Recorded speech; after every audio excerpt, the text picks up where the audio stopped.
Yo, yo, yo, what's going on, y'all? My name is Mendoza. I'm coming at you live with my first ever YouTube video. And I am announcing my new audio production company called Plus 48. Vibe with me. It is a play off of Phantom Power. And for those that don't know what Phantom Power is, it is basically a necessary amount of volts that is needed to run a condenser microphone. If you do not have Phantom Power enabled, then basically a condenser microphone is useless. So enable your Phantom Power, guys. All right. So the purpose of today is to go over a few things about setting up a Pro Tools session with a stereo instrumental that a lot of people are using nowadays. Setting up good levels for recording, and also setting up some time-based effects like reverb and delay in order to record with those things enabled and just allow you to have that feel and that you're looking for, whatever it may be. Especially in singers' cases, sometimes they like to have that extra reverb or that a little bit of delay, just to help them portray the emotion that they're trying to express on the track. It's always very helpful. So without any further delay, I'm gonna go ahead and open up a Pro Tools session and get this tutorial on its way. Hope y'all enjoy. Alright guys, I have a fresh Pro Tools session up and running. I am gonna go ahead and drag and drop in a instrumental that I have made. And the first thing that I notice is that I need to make sure that the track is in tempo. So what I'm gonna do is this right here is the tempo, but instead of messing with that or bringing up a click track and trying to dial it in, there's this option right here to click this, and when I click that, I can use T to tap tempo it on the fly. So I'm gonna go over here to where there's some drums, press spacebar, and then I'm gonna click that and go ahead and hit T over and over. Check it out.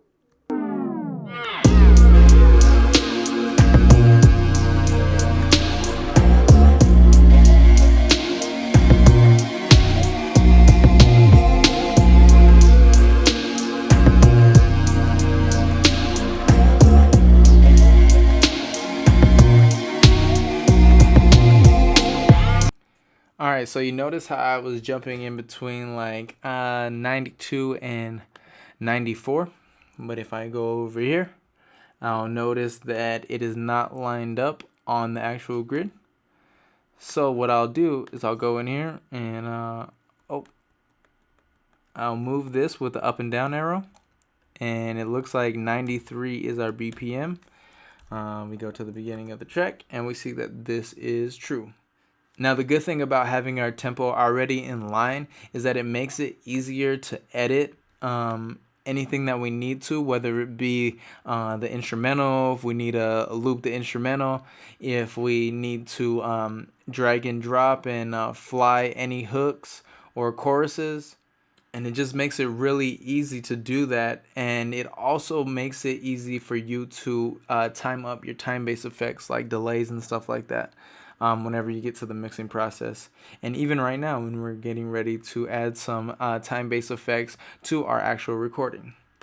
So let's jump into that. I want to go ahead and create a new mono track. Shift Command and N. Vocals are always recorded in mono, unless you're doing something crazy.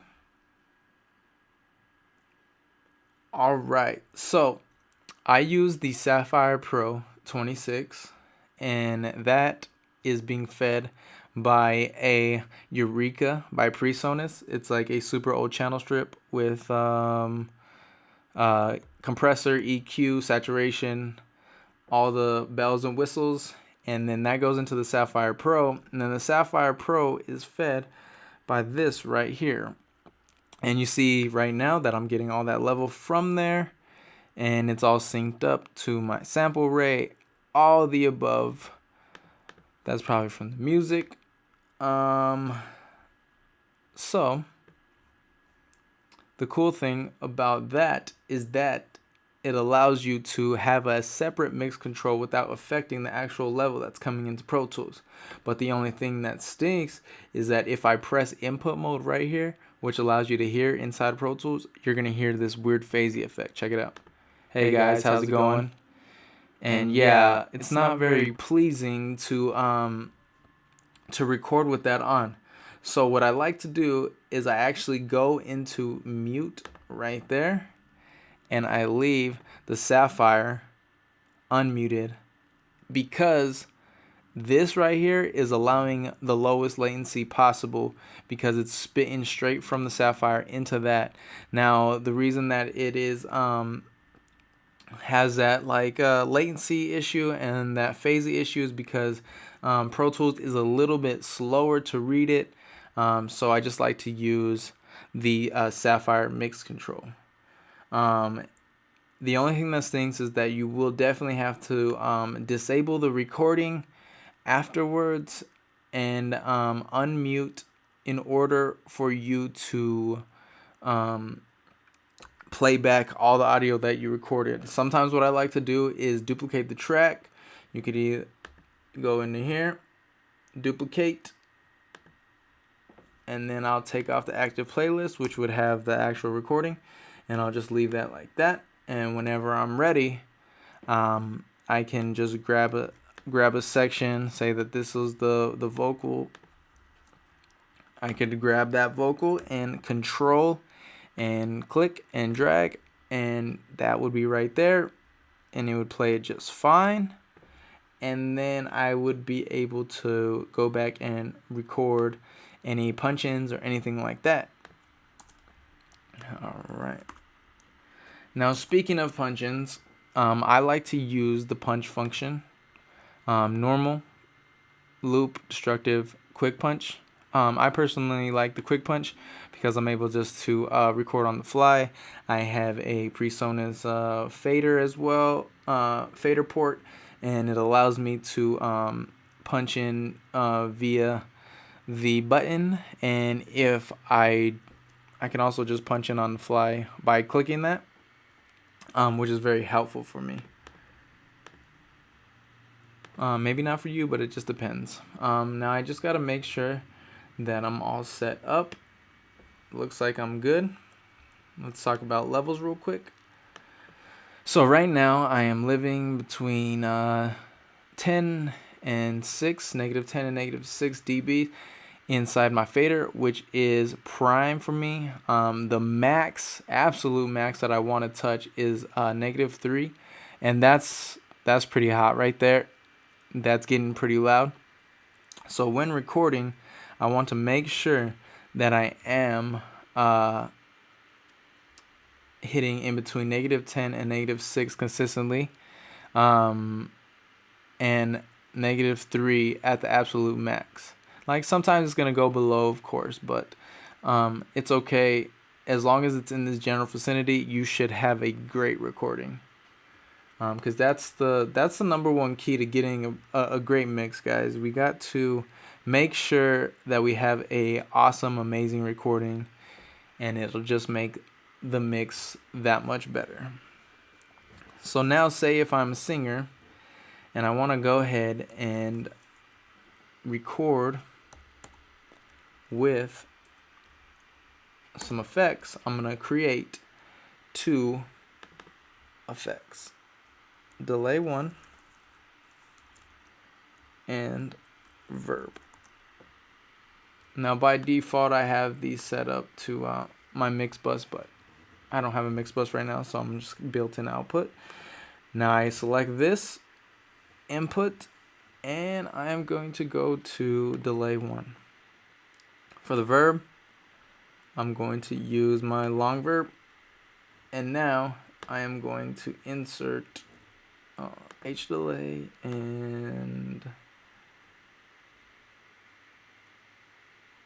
D verb. Now it doesn't matter what you use, just whatever you feel most comfortable with. or what you have at the time. I am going to go ahead and press Command equals, and I'm going to drag these all the way to the bottom. You'll see why. Now up here you have inserts, A through E, F through J, and then the sends. The sends is what we're going to be sending to the reverb. Now if you don't see this, it's probably because it's disabled like that. All you have to do is right click or 2-finger click on a Mac trackpad and select that, and there they are. Bam. So I want to go ahead and go to bus delay 1 and bus long verb. Now the most important key factor of this all is that I have to put this up to 0. Now we don't see anything right there because the track is muted. If I was to unmute this track, we would get signal right there. But since we're not, I want to go ahead and hit pre. So no matter what I do to the actual track that says Vox, signal will be going to this. Check it out. Hey. And now we see that it's going to our delay. I want to do the same thing with the long verb. Put that all the way up and hit pre. I'm going to set this up to a quarter delay. Take down that a little bit. And there we go.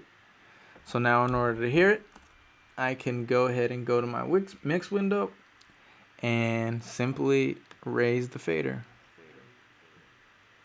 Pretty sweet. Or for the verb, yeah. And you can go ahead and mix it into taste. Now when I'm getting ready to record, I'm going to go ahead and go to my beat, and I am going to bring this level down on this beat quite a bit, probably about 8 decibels.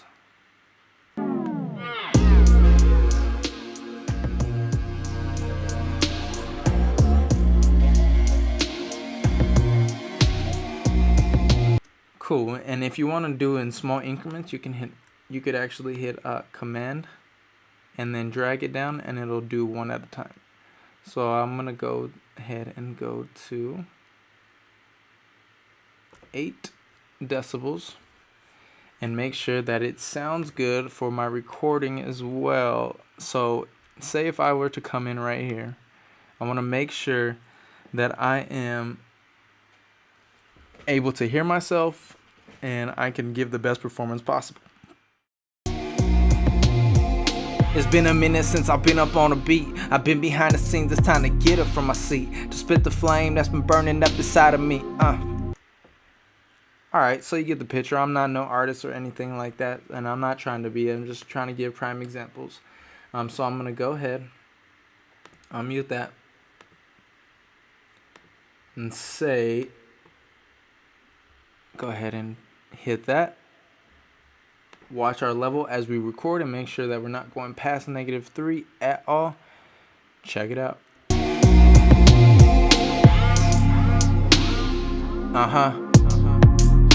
Yeah.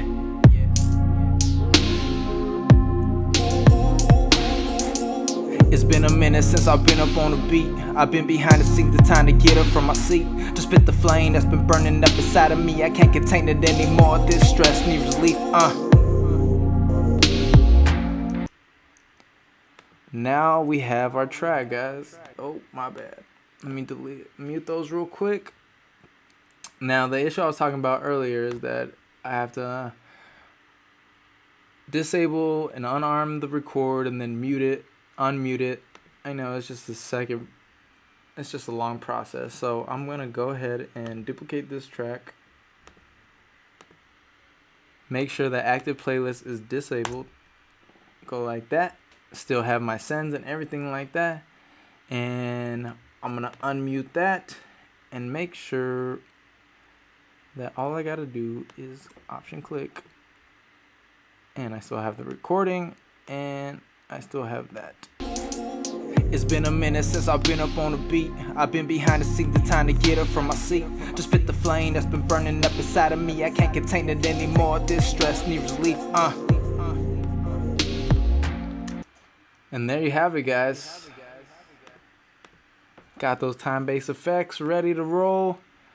Got your Sapphire mix control set up. Got good levels, and you're ready to make a hit. So if you guys liked what I did, if you guys learned something, please let me know. Feel free to comment below, like, dislike, subscribe, whatever you may choose. I thank you for it. And if you want to hit me up on Facebook, Twitter, Instagram, or SoundCloud. The links are in the description below. Again, guys, thank you for tuning in, and have a good one. Plus 48, vibe with me.